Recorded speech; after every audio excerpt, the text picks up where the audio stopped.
All right. So today is the day. We've got our case study of our time together so far, the last 3 months. We had promised that we would deliver that 3 months in. That's kind of where we like to gauge where clients are at and seeing what results are performing.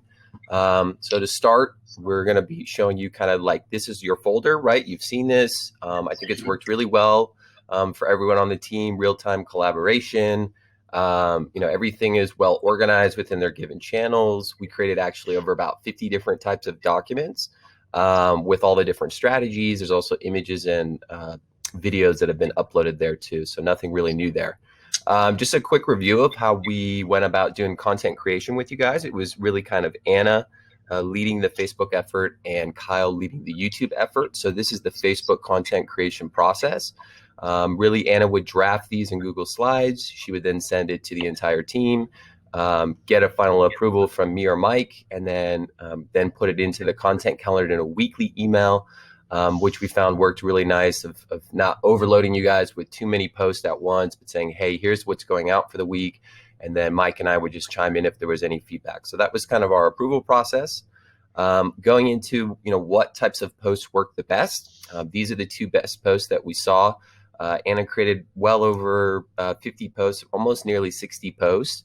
And from those posts, we see that, number one, her best performing post was actually this one right here on the right, where it's showing, the beach and the breakfast. She had a really good tagline where she's kind of appealing maybe to the family audience of, breakfast and coffee and mimosas. Oh my, like Wizard of Oz a little bit there. You've got some nice use of emojis, a bright image. So this is, I think, a really good example for us kind of seeing like, hey, our audience does want content that is showing the beach destinations or showing the food and beverages too. We saw a lot of, I think over the time, we saw a lot of like cocktail drinks working really well near the beach, right? It's kind of like that dreamscape, kind of imagining like, hey, this is going to be me on my vacation. I can see myself sitting there. So talking about the Facebook audience that we built in the last 3 months, we found that 82% of the fans that we built on Facebook are women. Number one, we know that kind of holds true with the norm of Facebook statistics across the board. More women use Facebook than men generally, but also we did have Anna writing the copies. So we think that potentially Anna's kind of, copywriting ability as a woman connected with the woman audience a little bit better maybe. And then we can kind of see the different types of buckets, right, that we ran.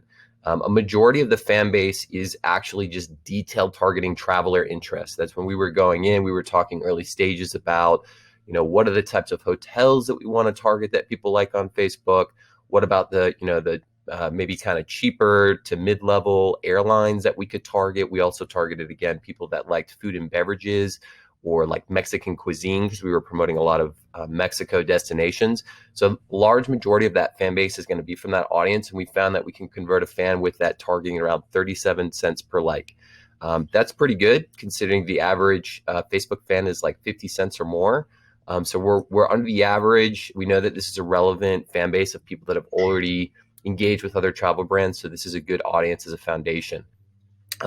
We tested that audience, right? We tested Wilson's past Facebook leads. We tested the travel interest detailed targeting, and we tested a personal development audience. And I created a video early on so everyone could understand that methodology. It's like a proprietary methodology that I learned through our Accelerator Academy. And the results of that was that we found that Wilson's past Facebook leads actually had the most tractions for lead generation. So that's where we kind of like pivoted about a month in, and we decided, hey, Wilson's past Facebook leads are really the right audience for lead generation. And that's kind of where we directed most of our Facebook leads thereafter. To take an overview of all the ad campaigns that were run, we kind of just simplified it for you guys as these main campaigns, what was spent and what the results were.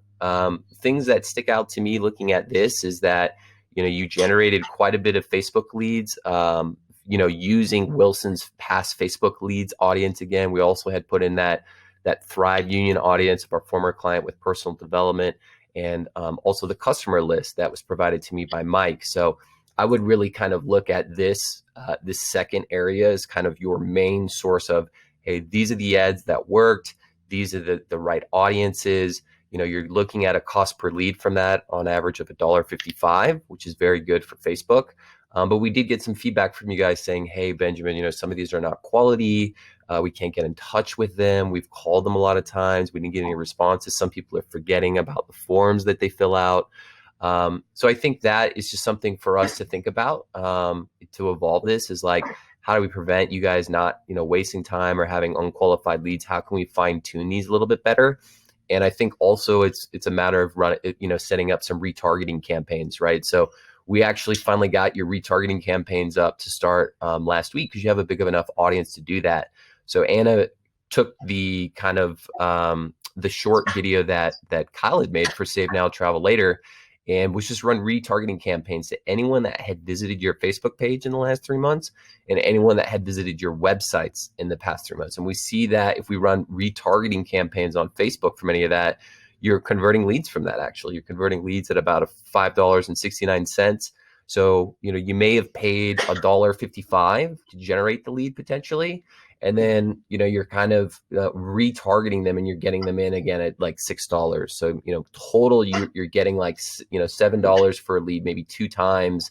And these retargeting campaigns should be further down the cycle, right? They already know who you are. They've already given you their information. They've already interacted, maybe potentially with you or not. They know who your brand is. So they should be kind of more high quality leads.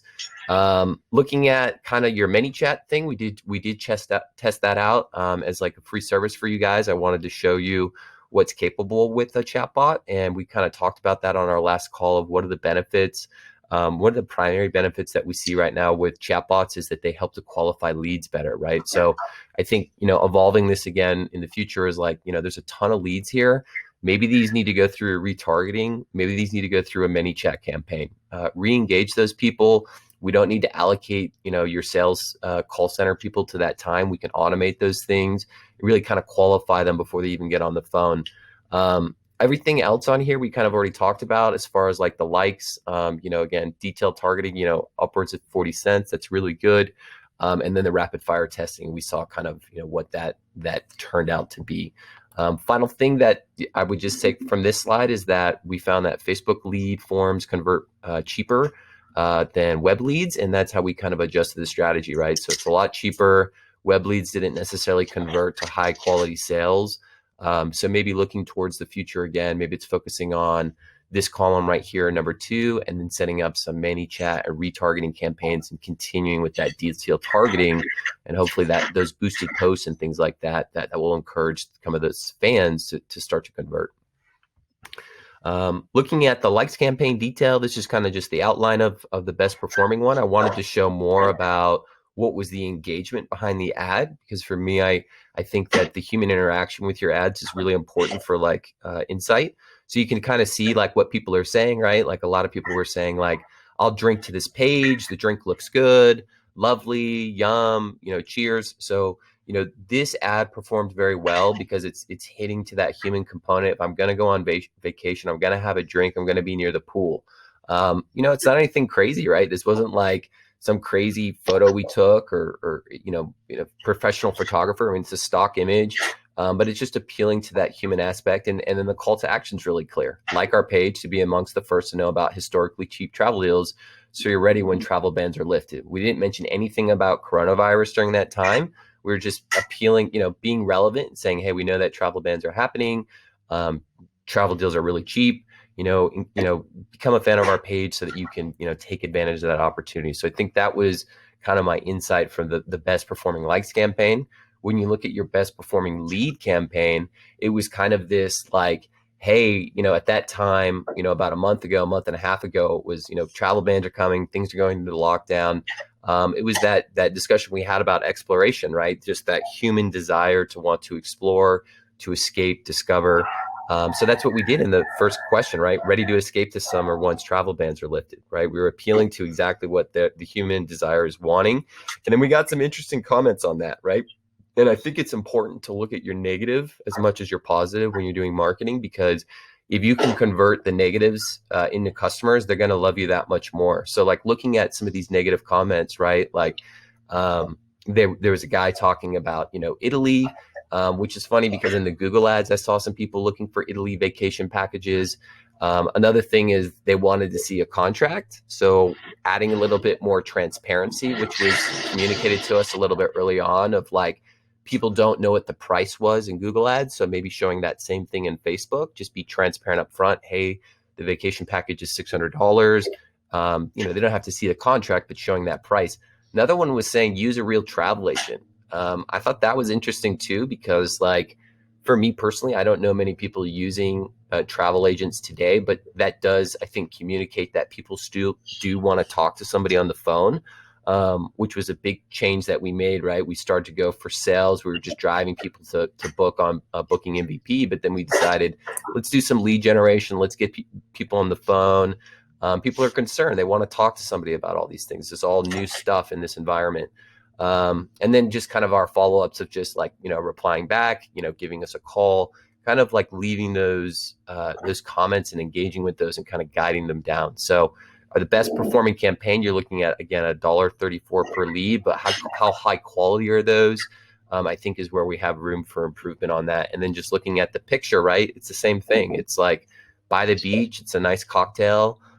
It's nothing crazy, but I think it just strikes like that vacation mindset. Like, I'm going to go to the beach, I'm going to have a good drink, and I'm going to be relaxed. So I think that's what that campaign did. Final campaign was the web campaign.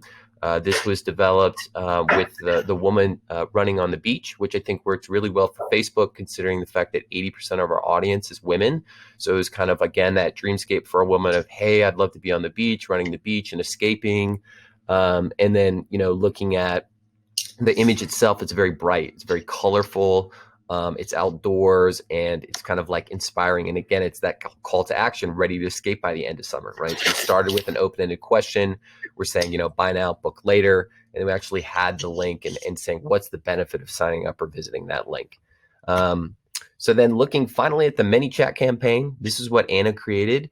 So hats off to her for setting this up. And it was really kind of, this is the flow of like, if somebody was to message us on Facebook, or they saw one of our ads and they reached out to us through that test campaign, this is the flow, right? So it's saying, hello, we're being transparent up front. We're a chatbot assistant. Click talk to human if you want to answer these questions. And then from there, Anna was kind of trying to create different flows onto guiding them into the right destination, right? Like, can you provide us with your email address? What's really good for ManyChat that I found also outside of lead qualification is email generation, right? Building out really segmented, customized email lists.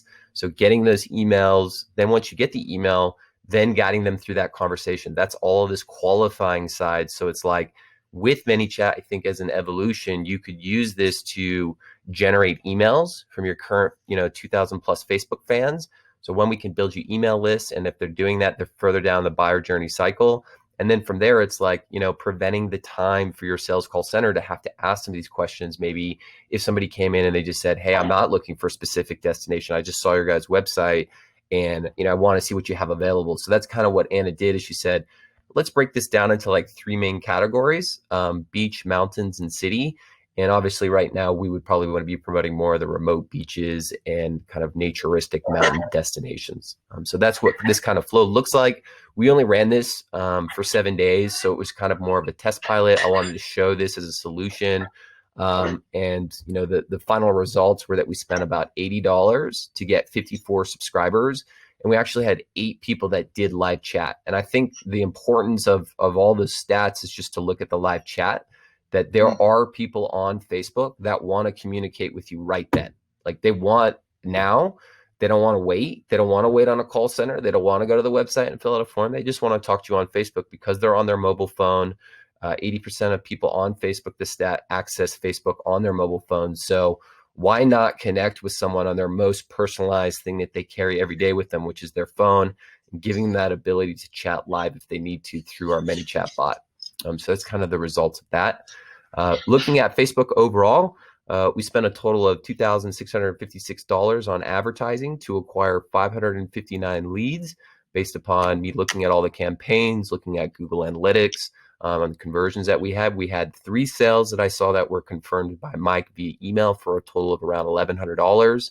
And we were able to drive over about 500 website visits total through those efforts as well. Majority of those going to uh, to the booking MVP because we were, or excuse me, to the TSM because we were collecting leads there versus booking MVP. So I think, the biggest thing that should stand out on this slide is, hey, we reached a lot of people. Hey, 559 leads is a lot of leads, but there's something going on here, right, between these numbers right here. And I think that can either be the fact that the targeting can be improved at the top of the funnel, number one, or number two, I think the follow-up systems. And we talked briefly about that so far, about how, an hour email is sent, and then a 24-hour email is sent, and then a 48-hour email is sent. Everybody is called. There's now a person that's dedicated to fielding Google and Facebook leads within the call center that Mike let us know. So I think just kind of thinking about, hey, we're getting a lot of people in the door at a really good price, but how do we convert more of those people? Because if we converted some of those people, right, like even if we converted like 10 more, we would be looking pretty good at that point. So this is kind of what I have for the overall Facebook social media KPI results. And I'll talk more about kind of that, what are the opportunities to solve that gap between the leads that are going to actually convert to sales here further on. There's a whole litany of different types of improvements that we can do with Facebook. I think really the first 3 months are to build a page, have consistent content, have your fans engage, you have a foundational fan base. What is your cost per click? What is your cost per lead? How many of those leads we're going to convert to sales? We have those numbers now. So it's improving those numbers, reducing those costs, getting more clever in our destinations that we promote. Also in the audiences, saying like, this is the best audience. I think retargeting is going to reduce all those costs, right? I mean, if you think about it, we reached 100,000 people in 3 months. So if we just ran retargeting at $5 a day, we would probably convert a lead on Facebook, for the rest of the next month for $5 a lead from those 100,000 people, no problem, because it's a big audience now. Looking at the tracking, I think that's something that could be improved. Like we've had some different spreadsheets, we've had emails. I think having like a central place for that, I think we've started to move in that direction, where that's getting updated, talking about like our top performing posts. I think the easy thing to do with that is going back and just recycling those posts, right? Like every month, if we have 5 posts that are, getting over 1,000 engagements, that should be a good signifier to us. We weren't getting thousands, but let's say like 50 to 100, right? That's pretty good. If our fan base is only like, 2,000 plus people. So, kind of recycling those. So just final last thing too, with your Facebook page, I think the evolution is segmenting it, right? You've got 2,500 fans now, but some of those fans have maybe gone on the website. We don't know. Some of them maybe have filled in a lead form. We don't know, but it's like the best way you can segment your Facebook page likes is creating a Facebook group. And normally what you would create a Facebook group for is to say like, these are our super ambassadors, right? These are our brand ambassadors. So maybe the idea for you is like figuring out, when somebody books, like, is there a follow-up once they booked, like, hey, thanks for signing up. As a part of your booking, like we'll give you, whatever, if you join our Facebook group. If you sign up today, we'll have like the next exclusive deal at a deal you can only get from our Facebook group. So create it as kind of this exclusive group, which goes in line with kind of your TSN brand anyways, and really kind of segment those out. And then we can kind of start to figure out maybe like from the Facebook fans, how many of those fans are actually becoming customers, right? And I think the final thought with that too is that when you post in a group, you immediately get a notification. There is no algorithm or anything unless you say, I don't want to see things in this Facebook group. Like you say, I don't want to get all the notifications, then you don't get those. But if you leave that on, everybody in that then Facebook your phone, group, like it pings on your phone. Right. You're like, oh. Yeah. So that's the benefit, right? Whereas like right now, if you're a Facebook fan, you're not getting pinged if we put out a content for the day, but you would if you were in a group. So that would be a good way to kind of segment that a little bit better. Yeah, we'll call the group suckers. So now we got the YouTube channel. So this is kind of what the current YouTube channel looks like, right? Kyle kind of redesigned it this week, so it looks more aesthetically pleasing. He's got a nice banner now. He's got a good call to action, saying like, what's the purpose of the YouTube channel? It's so that you can see featured destinations, promotions, and all-inclusive deals.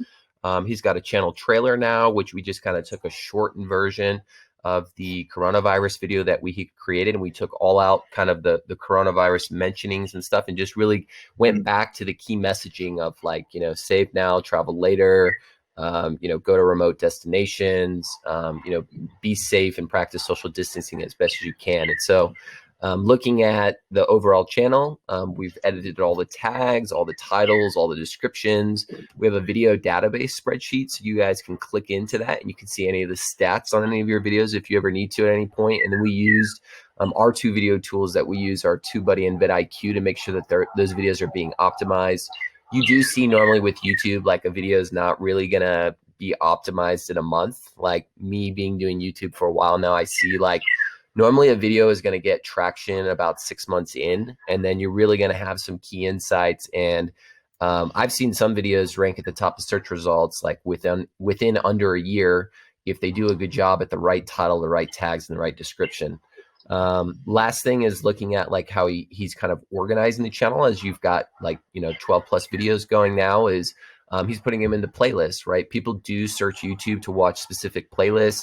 A good example of that is just like music videos, right? Music is like super popular on YouTube, so people will literally go type into YouTube like, I don't know, The Doors playlist, and then they'll go watch all the greatest hits by The Doors. So like that's just an example of like how we want to do that with travel too, and kind of maybe thinking about playlists as specific destinations.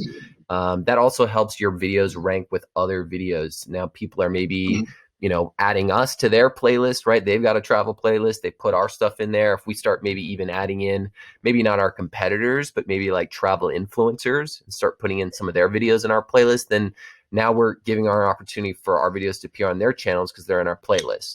So that's kind of another idea there too.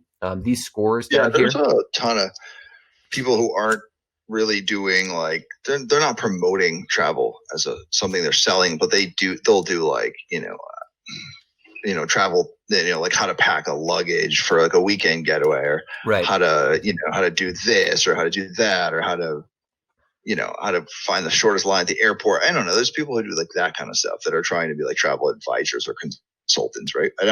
Maybe they're just trying to get enough likes and followers because then they sell advertising on their thing, or, I don't know, right. They're providing content for that reason, not necessarily as a direct marketing for like an e-commerce or a commerce business, but they're just trying to provide enough content and followers where people trust them, like, right.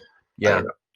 In that way. Right. But I mean, but it's still useful travel information. So it's still relevant to like what we're saying, you know what I mean? Yeah. And I think it comes back to having people promote TSN more as a brand than us promoting TSN as a brand, right? Like letting other influencers or travelers say, hey, I've used these guys, like you need to check them out. Sure. Like, and been very difficult with 0 people traveling in the last 90 days. That's been a hard one. Right. Yeah. So that should hopefully maybe change as people start traveling. Yeah. So the next thing that we For did sure. with any channel, right? If possible, we always do a kind of a keyword analysis. So looking at your keywords, right? This is done by Kyle. This is the top 20% of keywords of your competitors. Like channels that we see people were ranking for. So you could see a ton of people are obviously looking at Expedia. Funny enough, I keep seeing Skyscanner pop up. I think that's kind of interesting just because like for me, I use Google Flights and I don't even see Google Flights on here. And I would just think naturally, even on Google or YouTube, somehow they would put their own product at the top of search results. But you can kind of see people are definitely looking for like cheap solutions. They're looking for airline tickets. They're looking for hotels. And then you can kind of see some of those specific like, Mexico or New York City destinations. That doesn't surprise me. Those are big, highly trafficked, traveled areas. So then, what was the approval process? This is kind of, Kyle's process that he went through is evaluating and brainstorming an idea with us on our weekly calls, proposing the video idea, and then he would go into his artistry and start creating those videos. He would then give us a first draft. He would get feedback from anyone, and then it was really kind of maybe like a 1 or 2 revisions. He didn't have too many. He would upload those videos, and then he would organize them and review the analytics of those videos once they would be promoted. So the top 3 performing videos that Kyle uploaded to the YouTube channel are right here. And obviously 2 of these are paid. So we know that those 2 videos are performing well because they had ad spend. But I think just looking at, you did have some issues during these last 3 months with Google, right? I mean, it was a challenging time for us of, Google Ads support's not available. All of a sudden we found out last week that Google's hiding all this information on, coronavirus related keyword research. They're not approving ads related to any of that stuff for, who knows what the reasons are. But I think, in a normal climate, I think we would have gotten a lot more traction on YouTube. And that I think the challenge was just that the approval process completely changed for us with advertising and their restrictions. And I think we adapted and we evolved to the best that we could. And I think the video that stood out to me the most is that Punta Cana video. And I think, using that word excitement, right? Like people should be excited about their vacation. So I think that's number one. Number two is like looking at, Punta Cana as a good destination that was like, even in the Google search ads, it felt like, that was getting traction. People want to travel there. You look at the image, it's a bright image again for the thumbnail. You can kind of see that beachy kind of destination again. And it was probably just maybe, the fact that the video was actually like, short and sweet, but it was still entertaining. The other ones is Tulum, which is interesting because we didn't do a lot of Tulum on Google Ads search, but it performed really well on YouTube. So that might be something to think about because we did some early Google search ad campaigns, and then we just went in the direction of, hey, let's do Cancun and let's do Punta Cana for the time being. So those are kind of the results of the top performing videos that we had. Kyle did organically distribute those videos. He, posted those on Facebook. He made sure that they were uploaded on YouTube, and he organized those, all the different types of thumbnails, descriptions, titles, and keywords. And I think the evolution of this for me is starting to figure out what are the Facebook groups that people are accessing on Facebook related to travel, right? There are hundreds of Facebook groups out there where people are probably doing, like a travel exclusive deal or something like that. So those are already well-established Facebook groups that might have thousands of our relevant audience where we can just go in there. It could be Kyle, it could be Anna, it could be me, whoever, going into Facebook and just saying, hey, check out this cool travel video. What do you guys think about this destination? Like not going into the Facebook group trying to sell, but just saying, hey, check out this video. Let me know what you think. Just being like more entertaining and being engaged with the audience. And that will work really well too, because that doesn't cost us any money, right? We don't have to pay advertising dollars for Kyle to go post this in a Facebook group. So I think identifying maybe the top travel Facebook groups, joining those groups and posting those will help. Also, we've seen like Reddit work really well because Reddit's like a top 10 website in the world for traffic. And a lot of nerds, when they want to research something, they're going to go to Reddit. So maybe kind of getting some of his videos there. And then there's like those discovery platforms too, like Stumble Upon or some of those other ones like Dig or something like that. Looking at the kind of the results for YouTube, like we definitely saw a huge spike right before May hit, and again it was that excitement of Punta Cana. I think it was also too that we didn't really spend a lot of money in advertising overall on YouTube. We only spent a total of $600 over 3 months. So, realistically with YouTube, right, there's a billion videos being uploaded. I forget if it's every day or every hour, but, regardless, if there's a billion videos a day, your video is just not going to get seen. There's way too many videos that, unless you have a well-established channel with a built fan base and, you're getting a lot of traction from, already established foundation, it's going to take a while. You got to get into the algorithm. That's why you do use paid advertising. And I think that, the results could be better there. We obviously ran into some issues. I looked at the Travel Savings Network Google Analytics. It showed that we had 10 leads that I could track on my end. And so, you're looking, if you did the math on that, right, you're looking at like $60 a lead on YouTube, which isn't great.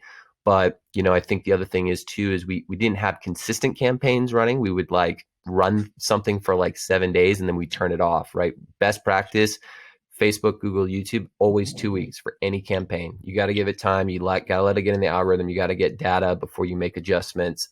And I think, also it's like understanding the average spend on Google and YouTube is like $50 a day, right? So we're way below that average spend to really compete with the big guys. But we did get leads. So we know that YouTube can generate leads. We know that Punta Cana was a video that people enjoyed watching, and it got good exposure, and it got likes, it got shares, it got put into other playlists. What we saw with YouTube is a little bit different than Facebook, right? Your audience there is a lot younger, and that's just because that's how YouTube is. Like majority of people that watch YouTube videos are aged 25 to 44. because they've like either grown up with it, it's not new to them. The other thing is that more males watch videos than females on YouTube. I don't know why. Maybe that is, but there's obviously a lot of different reasons, from like video games to other types of genres that are on YouTube that might be more appealing to a male.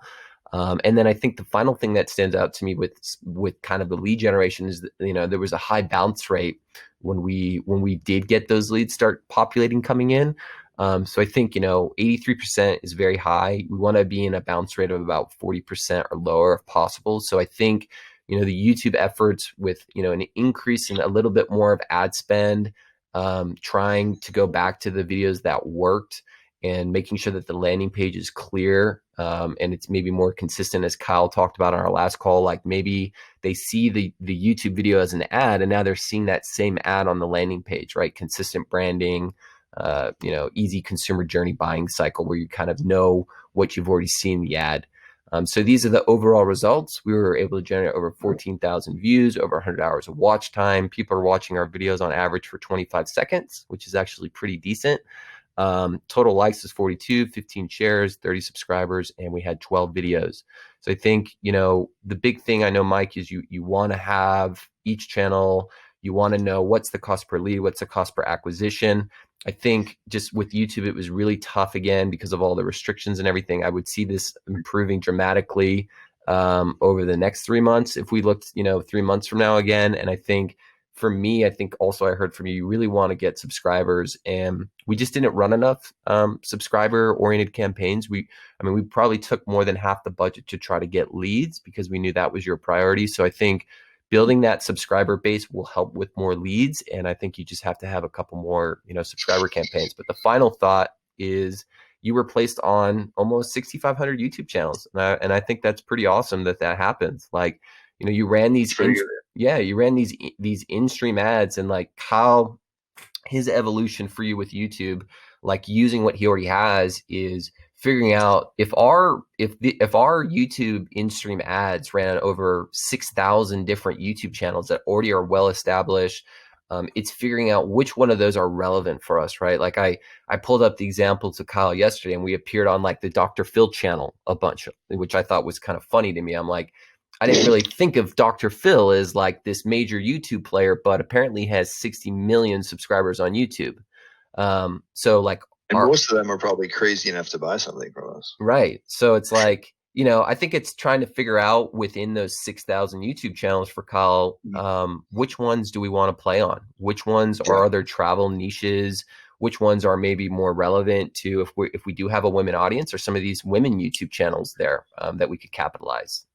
Sure. So I think looking at that, and I think you got a lot of exposure on YouTube, and at this point, if we did nothing with ads, it's only going to grow because you've got the content there. Things have been optimized, and that's how YouTube works. I think my feelings on YouTube are that, we didn't really have, like, I didn't have like sort of a clear idea on like what to do. So we were very vague on it. We were just sort of providing content. We were trying to get some leads and maybe some subscribers, but we never, like, let's say Kyle took all of that traffic and instead of directing it to sort of a generic web page that's very vague, let's say we just dumped it all in the Booking MVP shopping cart for Punta Cana. Mm-hmm. I'm fairly certain that we would have got probably at least a sale or maybe two, or a couple abandoned carts or something. You know what I mean? Right.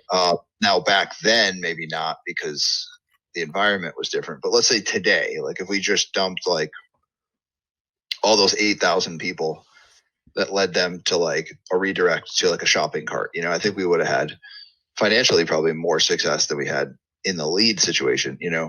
If you look at the lead situation, in Kyle versus Anna, in this situation, Kyle is like fighting an uphill battle here because we were able to produce $1 leads in Facebook with the in-form lead form. Right.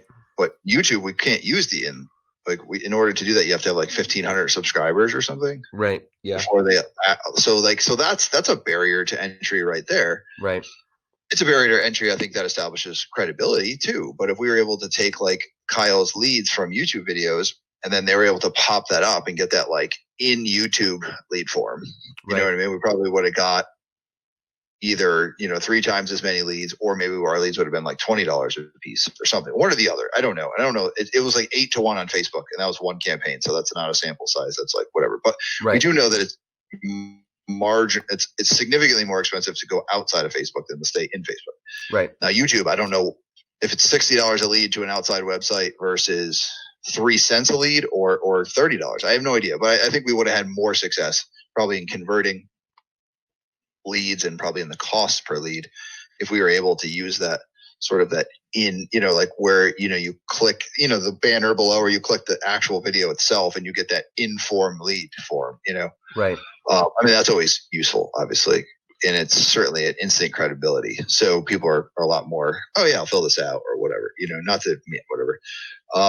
Obviously being more specific with like what we're offering or like what our intent is or what the call to action is. Right. So a lot of this was just content we were building. It wasn't directed to a call to action. Right. And then we added a couple, we kind of just threw it in at the end on a couple just to see like what would to stick, but right. The overall intent was just like, we had a blank naked page and our goal was to like, it's not naked anymore. Great content. Right. Exactly. So I think that was the biggest win for YouTube. YouTube wasn't, I don't think we need to I don't think leads was the priority on YouTube. YouTube was more like, we needed to like get a foundation. Right. And then in order to play the game in the YouTube lead world, it requires a couple different things. We need subscribers, and we need to maybe think about where we're sticking people, or maybe we need to create specific videos for leads. And then we need to have our other videos for content, for subscribers, for likes, for depth, for, right. useful information, and then every once in a while we sneak in our lead generation video, like a whiteboard video or like a, hey, more just direct and to the point. Like, do you want to, are you interested in traveling to Punta Cana? Do you want to save, money? So Google, I think, is the one that you're probably the most interested in, Mike, because I feel like, we just had a lot of back and forth, like the sales are coming in, the searches are there, the click-through rates. So like, we started with like, hey, here's Tulum, here's Laredo, here's Punta Cana, here's Florida. We did those researches. We submitted those. I did Canada and US. We took those like keyword research results, and these are the ones that performed well.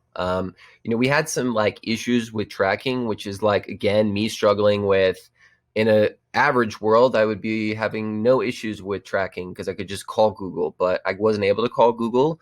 Really, I haven't talked to Google with your account outside of like a virtual assistant. I know that Kyle was able to get on the phone with them last week. So these are the ads. I know that you wanted to see that too, Mike, of like, hey, Benjamin, like, I'd really love to know like what ads are converting. Well, finally, like after refreshing and troubleshooting, like it seems like at least the lead capture conversion tracking is working now. So like, I know that this ad worked the best, and like looking at this ad, why did it work well? Well, number one, it includes the keywords, Cancun, Mexico, all inclusive. Number two, it's giving that value offer of like, we're handling the customer's, concern about, should I travel? Should I not? Oh, I have 36 months. And then it's like, it's cheap, right? For some reason, like in everything that we've seen, right? Like people search YouTube for cheap, people search Google for cheap. So I think having the word cheap for some reason, even if it's not cheap, they just say, oh, if it says cheap, it must be cheap. Then it says like, how do you get the deals? You're saying, you can get it with free reschedules. We talked about that. And then cheapest travel package is at 5 nights. So again, you're being super transparent in this ad. You're not saying, is it 4? Is it 7? When can I book it? You're saying with all the drinks and meals. So again, we're appealing to that. If we're looking at Anna's Facebook platform, we're calling out the food and beverage people so that maybe they are foodies, they want that. And we're saying $600. So there's really like no hiding going on here. It's very transparent. It's hitting their pain points. And it's like, it's giving them enough interest to be like, I want to click on this ad, right? Because the click through rate, Google did the work, right? So you could probably get these cost rates down. Yeah, going back to like, your total ad spend, this image is a little, it doesn't necessarily really communicate your conversions because there was really a lot of weird things going on. I feel like at least with your lead captures, I'm pretty confident that tracking is working. But where I'm struggling now with your Google ads is all these abandoned carts, right? Because when you get somebody that clicks on your ad and then they go to the cart and then they drop off, that's not giving me a conversion for that, right? So I need to figure out like, how do I track people that get to the abandoned cart? Is that a conversion? Or if it's not a conversion, like it's more than Yeah, a it'd be click, interesting to you see know? because we have like I'm looking here, like so Wilson sent me, we have like 2 abandoned carts from Cancun today. Mm-hmm. So one is a guy named Nicholas. He looked at the Cancun thing, and then another guy named Robbie. I just activated the Las Vegas and Orlando offer, so we just got an abandoned cart for the Las Vegas one. So he obviously didn't come from Las Vegas ad spend because we don't have keywords for that yet. So Right. he got to the site somehow past spend, and now he's like he abandoned the cart on the Las Vegas offer. You know what I mean? Right. So that's interesting. It would be nice to be able to track that so that you'd be able to say like, oh, like this Cancun ad from like whatever ended up becoming a Vegas situation. You know what I mean? Yeah, and so that's where I'm We also like, had a Cancun conversion today too. We had a sale, like a straight, like the guy went on and bought it, and the website worked. awesome. That's great. So it wasn't there's no lead follow up. Like they booked it on the website. Yeah, they booked it 100%. No abandoned cart. Nice. No lead follow up. They just e-commerce. Cool. Anyway, so going into like the phone call tracking, CallRail obviously was the tool that like you had used, Mike, and that I've used through Google Ads. So like it was cool that I'm like we're a partner with them, and they were able to hook it up during coronavirus. You got a free trial, and so I don't know when that trial ends. I definitely need to like I tried. It ended a couple of weeks ago when they ran my debit card, so it's all good. All right, well, yeah, I just want to make sure because. There is one phone number that we just for some reason didn't get connected. So there are leads being missed in your conversion calculation. It's not a lot, and I think I had sent it to you, but in a email sucks because sometimes stuff just gets lost in the sea of stuff. Yeah, you sent me an email with the new homepage. Yeah, so it's the new we had bought a toll free from the company, didn't realize it, put it up, we marketed it for a couple of weeks, and then we did Wilson was working on the Google reputation, the advertising stuff. We like searched it and had like an Federal Trade Commission complaint. We're like, well, that's not good. Like, let's not build a brand on that toll free, right? Right. So we killed that 888-242-6014 number, and we got this 877-594-0321. But that one is that's not the one on the landing page. That's the new actual main page of the website.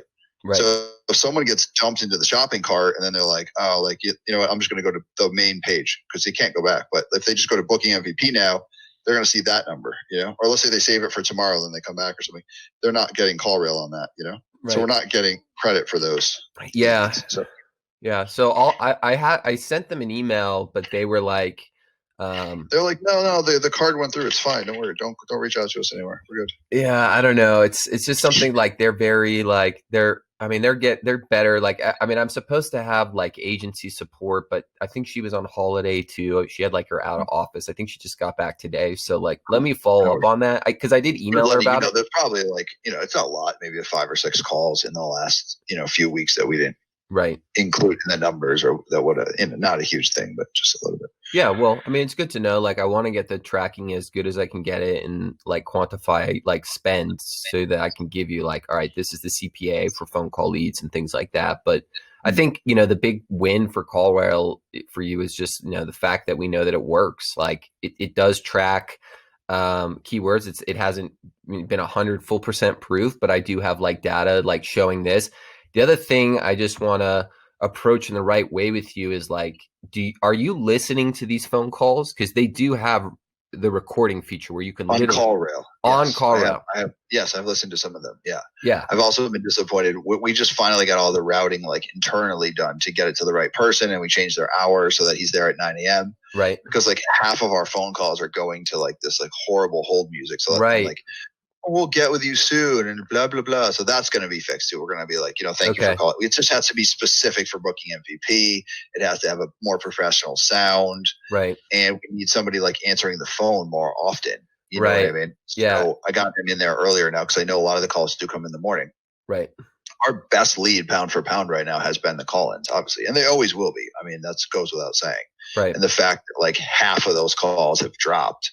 Right. Makes me like sick to my stomach. It makes me want to like, freak out. Well, I think that of like the sales we have, let's say we have, I don't know, 6 or 7 or whatever Google sales or whatever they were, like, 3 I think 3 or 4 of them were on the call in, and they're on the first call, Okay. call in, Right. 10, 15-minute conversation, pay, Right. Yeah. And we have two now sales that are just straight e-commerce. Right. In Google Analytics, at Booking MVP, it's showing me 88, and it's showing Cancun and Punta Cana. So like, your Google ads and your analytics don't match up. And the reason for that is because you got that whole abandoned cart issue going on. So like, I need to figure out what's the best practice for that. And that's just me like needing to like dive deeper into like, is it another conversion that we create? Is another like, I don't know, like a destination? Some of the abandoned carts show up in CallRail. Okay. Yeah. Like, most of them do. I know because if I go into CallRail and I see they filled out like 7 out of 7 fields, it means that they filled out like most of the information. They didn't put the credit card in. If they filled out 11 out of 11, that means they actually bought or they tried to buy. Like we had a decline sale. Okay. And then that lady like freaked out. I don't know what happened with her because she like accidentally tried to pay for the whole thing, but only wanted to put down 99, and it was a big saga. But I think we're just following up with her and like whatever. Yeah. But you can see, but I think that let me look at that. Actually, I think the abandoned carts are reflected. Yeah, I think some of them are, but I felt like because you gave me this your new list. Your new list has like 40 plus abandoned carts, and I'm like, holy cow! Like that's a lot of abandoned carts. Yeah. I'm like, if you had made half of those sales, you would have been profitable off of Google. So I'm like, right, 100%. Yeah, that's what keeps me up at night. Thanks. Yeah. Well, let's continue on. So you got the Travel Savings Network. Everything that I saw for conversions was from Kyle on that front. So I saw 10 YouTube conversions there. I didn't really see anything else going on combined, right? You got about 8,000 plus visitors. You can even see the Booking MVP bounce rate that's obviously gotten improved because we've made all those changes now, which is great. Like this is pretty good actually. Whereas that Travel Savings Network is a little high. So like, if Wilson's still on the call, I know like Wilson, you're the master with SEO and everything, but I did like double check on what's called HubSpot Website Grader. I don't know if you guys are familiar with that, but it's a free tool that HubSpot offers to analyze your website. And when I plugged in Booking MVP and I plugged in Travel Savings Network, it gave you like a 70 out of 100 score. And it was saying that the main issue was something to do with either your security or your SEO. So like, if you want me to shoot that over in like a separate email or something, just so you can see that. I'm not saying that the landing pages aren't working well right now. I mean, I was just like, I couldn't believe that you guys had 0% bounce rate. That's like, I've never seen that, but there's still something going on with these websites where either Google's has an issue or these other like platforms are saying like there's something missing. So I don't know what it is.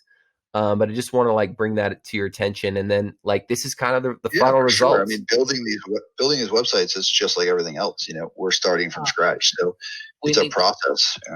Yeah. Well, I mean, it's all a learning curve, and I think like for 3 months, like I really do feel like we built a really good foundation, and like things are set up properly, and like I think your numbers show really in the last 2 weeks that it's really getting momentum now. We're tracking things. You're making sales consistently now. Like I think there's room for improvement on all these things, and I just kind of broke out like from my perspective, like here's the top things I would like try to communicate to you. And I know that the CPA is one thing where like it's really hard from my perspective to do that in marketing. If you're getting, multiple channels and we're having abandoned carts and all that stuff, like there's so many factors, but I tried to forecast for you as best as I could, saying like, if you're not including paying us for our services, right? If you're just running the ads with what we've already created for you, like this is what your CPA looks like on Facebook is around 480, 680 on Google, right? These numbers, like, just so you know, I ran the math too, is if you had made like, what I've tracked is you had 12 total sales from Google. So I don't know if that's right, but that's what I have on my end based upon what you provided. Look that up. I was supposed to do that this morning and I just didn't. Hey, well, no worries, but that's where just like on my end where you're like, if you're like, hey, Benjamin, I want you to like figure out the CPA. I got to know the sales and then like what you're making from the sales, or else I can't give you like a really good number. Right, of course. Yeah. And then I think like for these numbers, right? Like when you would look at these like in a case study or something, you'd be like, wow, these are really high. But these numbers, like, we know that that includes all the abandoned carts, and that includes like all the leads that maybe you didn't get in contact with or drop phone calls. So there's a lot of, like, from my perspective, when I ran the math, it's like if you did make 12 sales from Google based upon your ad spend, you're pretty much only need to make 2 more sales on Google, and you're breaking even on Google today, which is pretty crazy because we didn't even really get you leads until like last month, and even get sales until last month, and you're almost breaking even already if you get 2 more sales. Facebook, it's more like you need about like 10 more sales, 5 more sales, somewhere in that range to kind of break even. And then YouTube, obviously, like, we know that we just weren't really converting sales there, but you didn't spend that much on YouTube either. You only spent $600. So I don't think that Yeah, that's, I mean, all of this was done in the height of a global pandemic of, so that's all very interesting too, where, travel arguably had a complete market failure. So that's, and there's a lot to be, encouraged by, I guess.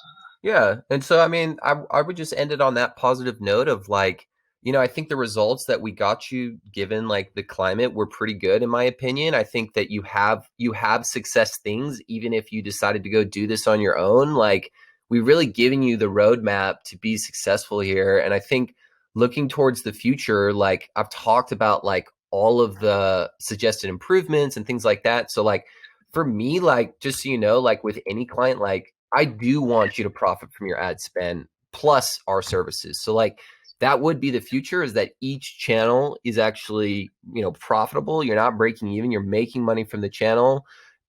You build that loyalty. You build that brand awareness. You've got a solid foundational social media fan base now that weren't even like lead campaigns. Those are just natural fans. You can build email lists, do that. The main benefit of you having this, I mean, outside of like any CRM for that, is like that pipeline management. And I think, like, when you look at like Kyle and Anna sending you an email, like, this past week, and being like, hey, what are the sales? Like, they have no transparency from this point Yeah, forward. there's no way for them to be able to go and just pull the information they need. They can't Right. pull the metrics they need. And there's no really way for me to do it either right now. So I had to like paste it together on a variety of Google Docs and emails, Right. So we're actually in the process of, like, I had created my own proprietary CRM with the developer that was building our club software, and it was a long relationship, and I spent a lot of money, and he's in the Philippines, and it was through a partnership that I'm not using anymore. Like, I'm not working with my partner anymore. It was on a side project, but we're building this club product, and at the same time we sort of custom built our own like CRM to do all the things we need it to do. Right. Like, in order for it to continue to evolve and whatever, it means full-time paying a developer. It means full-time communicating with that developer. And it's just like an off-the-shelf product would be better for us. Right.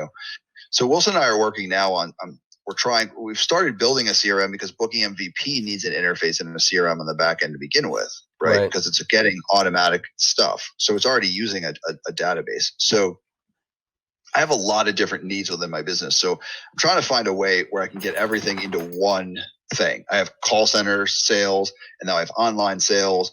So this looks like it's awesome for online sales and all that stuff. And I get the pipeline management stuff because it's like every time you want to send an email or do this, like, it should automatically be like touch points. Like, people should be like, you should automatically just be like, okay, every 3 days, these people get an email or offer this and do this. And I get that, So I think we have another one we're looking at, only because we need a certain amount of open. We're trying to take an open faced. We're trying to piece together some things, right? Using a CRM, creating sort of our own open face dashboard or thing that we need to connect to that, to communicate with that CRM. So we will take a look at this for sure.